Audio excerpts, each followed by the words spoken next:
Bismillahirrahmanirrahim. Assalamu alaikum warahmatullahi wabarakatuh. Welcome to Nature's Nemat.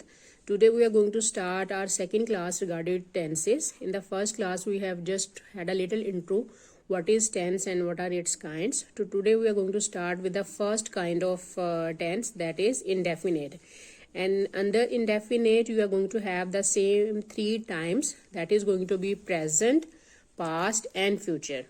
So first you should be clear what does this indefinite or simple mean. Indefinite, as the time this one the title indicates, definite is something which is within a time period, within a limited source. Okay, that is definite. For example, for which you are very sure. For example, if you are going to say definitely I will do this one, that means you are going to complete some task. तो indefinite क्या होता है? Indefinite ये होता है कि ठीक है, you have the some sense of time, आपको टाइम की तो सेंस है लेकिन आपको फ्रेमवर्क की सेंस नहीं है. मसलन अगर आप ये कहते हो कि you perform some action in present, अब ये नहीं पता कि वो प्रेजेंट जो है वो आपका इंडेफिनेट में है, अगर तो इंडेफिनेट में कौन से वाले कौन किस टाइम पे, किस एग्जैक्ट टाइम पे उस पर आप बात करना चाह रहे हो. So basically there are the other simple word for this indefinite is also used, simple. There is no such big difference between these two words, simple and indefinite. They mean the same thing. Okay, so what we are going to do today, we are going to just cover this one, present structure. You can say simple present or indefinite present. We are going to just cover this one, and then we will talk about the rest in the next class. So starting with the present indefinite. Okay, so first starting with the usage of this present indefinite. हम इस्तेमाल इसको कब करते हैं? So the first thing when you are going to use this present indefinite, that is going to be to express your habitual क्या होते हैं? Habit, जो आपको बार बार करने की आदत होती है, और routinely actions. Okay, so the first use of this present indefinite is कि आप इसको तब यूज़ करेंगे जब आपकी डेली में आप कोई एक काम जो बार बार रोज़ करते हैं, वही आपने मंडे को किया था, वही ट्यूसडे को किया, वही आपने अप्रैल में किया, वही आपने मई में किया. ठीक है, कभी उसमें नाका भी आ सकता है, लेकिन that is 70-80% that habit has become a part of your personality. So habitual routinely actions, when you have to express them, you are going to use present indefinite. For example, हमारी हैबिट क्या है कि he gets up early in the morning, ये उसकी आदत है. I get up late in the morning, मैं late उठती हूँ, ये मेरी आदत है. रूटीन क्या है? My father goes to office at 8 o'clock और 7 o'clock डेली. सो ये उनकी रूटीन है कि वो रोज़ इस तरह से जाते हैं. So the first use of this one present indefinite is the habitual or the routine actions to express these two things.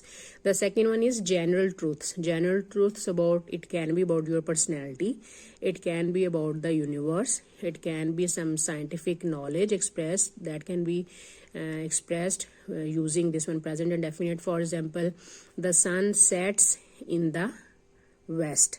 कहाँ पे गुरूब होता है? उसमें वेस्ट में गुरूब होता है. तो ये जो आपका है जनरल ट्रूथ है, यहाँ पर आप इसे साइंटिफिक नॉलेज कह सकते हैं. जैसे 2 and 2 makes 4, ये आपका साइंटिफिक ट्रूथ है, जनरल ट्रूथ है, जिसको ओवर द ग्लोब इसको एक्सेप्ट किया जाता है. General truths are those things जो कि ओवर द ग्लोब आप उसको एक्सेप्ट करते हो. सेंचुरी बेशक चेंज हो जाएगी, but the fact will remain, most of the time it will remain the same. So the second usage of present indefinite is to express your general truths or scientific truths. Okay, the third use of this present indefinite is you are going to express your future, but that future is as a fixed timetable.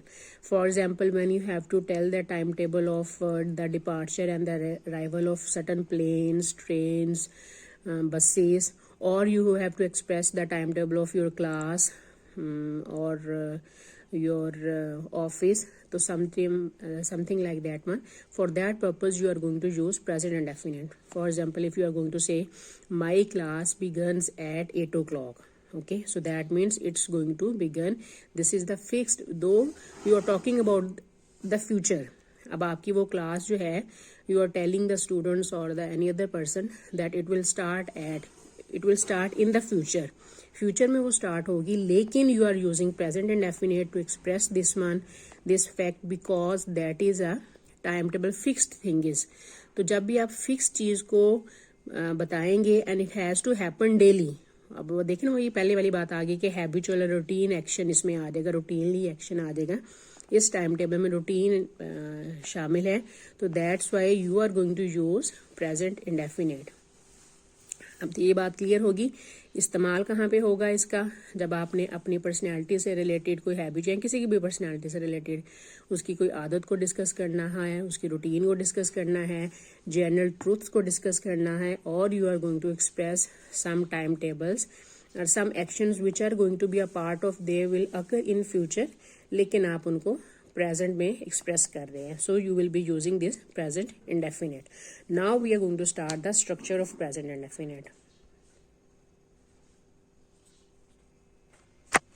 Okay, so now we are going to discuss the structure of this present indefinite, and first we are going to start with affirmative sentences. What are the affirmative sentences? ये थोड़े से जब kind of sentences को करेंगे तो we will clear what is affirmative. Basically आप इसको simple language में समझ लें, these are the positive sentences. ना तो इसमें कोई सवाल पूछा जा रहा है और ना इसमें कोई मनफी तासुर दिया जा रहा है, नो का इस्तेमाल नहीं हो रहा। तो जब ये दोनों चीज़ें नहीं हो रही तो वो पॉजिटिव सेंटेंस है, आपका अफर्मेटिव सेंटेंस है।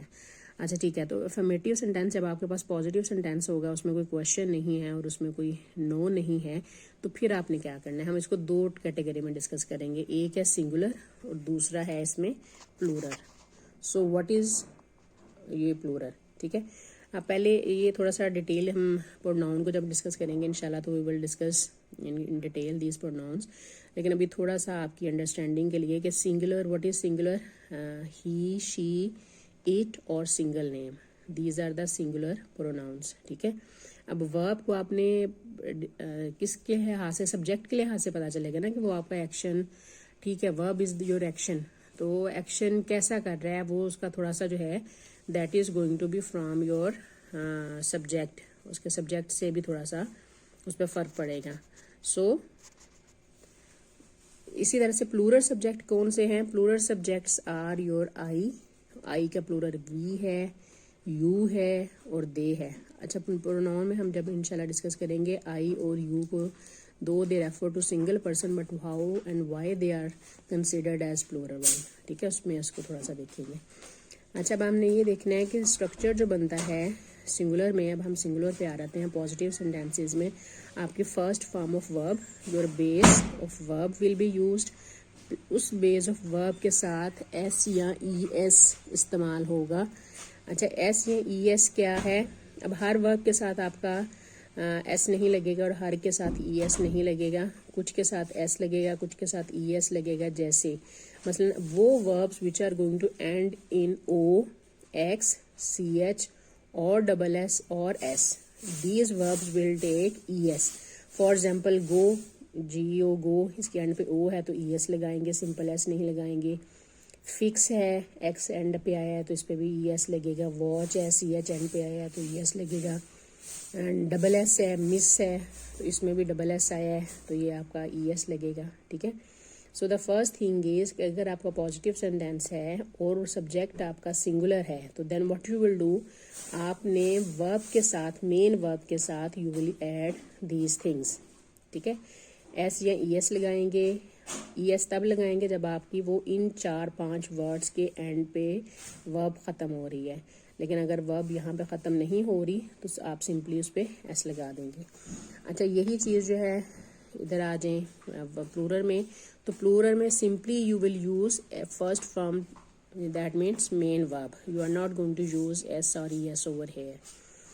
अच्छा so the structure of your affirmative sentence is clear that you are going to use just first form of the verb, singular होगा तो एस या ई एस लगा देंगे, प्लूरल होगा तो सिंपल verb लग देगी। Okay, so the positive structure of present indefinite is clear regarding your singular and plural subject. Now we are going to see that if your sentence is not positive, for example if it's negative or interrogative, interrogative भी कहते हैं लोग, but the proper one is interrogative। अगर आपका sentence जो है सवालिया है या फिर उसमें नॉट आ गया है, कहीं पे नेगेटिव है, तो फिर आप स्ट्रक्चर को क्या करेंगे। अच्छा, फिर इसमें सिंगुलर सब्जेक्ट में आपका सिंगुलर सब्जेक्ट में आपका डस के साथ नो एस और E S with first form, does plus first form use हो जाएगा। अच्छा, डस के साथ हम क्यों जो है वो एस या एस नहीं लगाएंगे? हमने तो कहा था कि अगर आपका सिंगुलर सब्जेक्ट है और ओ पे एंड हो रहा है आपकी वर्ब, तो you are going to use S और ई एस। तो यहाँ पे ओ के साथ वर्ब एंड हो रहा है, डू जो हमारा हेल्पिंग वर्ब है। तो अच्छा, वो हमने यहाँ पे हम मेन वर्ब की बात कर रहे हैं। यहाँ पे आपकी ये जो हमने स्ट्रक्चर इसका रूल पढ़ा था, एस या ई एस लगाएंगे, that is with the main verb, ठीक है। लेकिन यहाँ पे अब हम जो डज इस्तेमाल या डू इस्तेमाल कर रहे हैं, that is not as the main verb, that is as the helping verb. वो तो मेन वर्ब की हेल्प कर रहा है।